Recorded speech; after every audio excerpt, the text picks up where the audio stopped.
আজ বিকেলের দিকে যখন বাড়ি গিয়েছিলাম তখন দেখি মা রান্নাঘরে কী করছে দেখতে গিয়ে জানতে পারলাম মা অল্প করে লুচি বানাচ্ছে, আর তার সাথে লাল লাল ঝাল ঝাল পটল আলুর তরকারি। এই আলুর তরকারি মানে পটল আলুর তরকারিটা আমার তো অসম্ভব ফেভারিট। আমার বরেরও এই তরকারিটা ভীষণ পছন্দ হয়।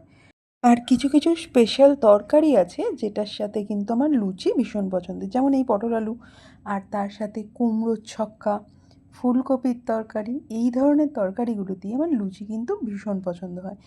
যাই হোক, আর আমি যখন আসলাম তখন দেখলাম ময়দা মাখা হচ্ছে। তারপর দেখি কোন তালে মা গিয়ে লুচিও বানাতে শুরু করে দিয়েছে, মানে মায়ের বেলে ভাজা প্রায় কমপ্লিট হতে চললো, আমি তখন গেছি। তারপর দেখলাম মা একা হাতেই পুরোটা কমপ্লিট করে নিচ্ছে।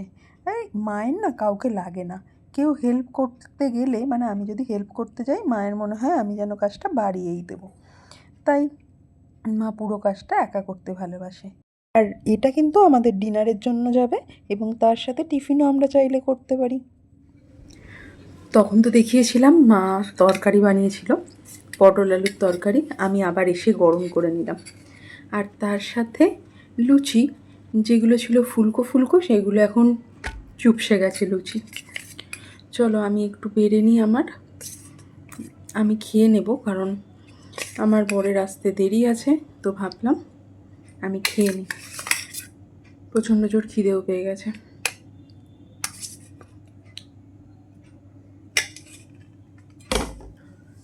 আর লুচি হলে আমার যেন একটু বেশিই খিদে পেয়ে যায়।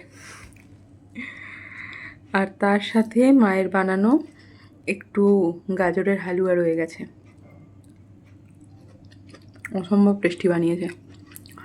সত্যি মা যেমন সুন্দর করে বানায়, যদি আমি বানাতে পারতাম কিছুটাও।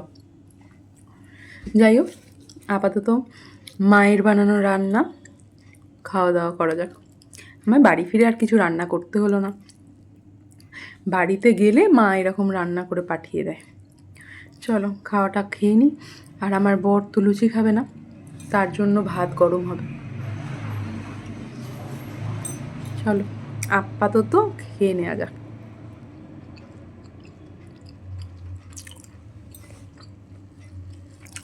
এই খাবার কোনো তুলনা নেই।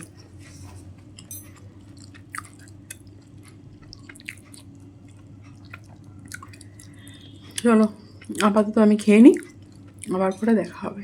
Tata, good night.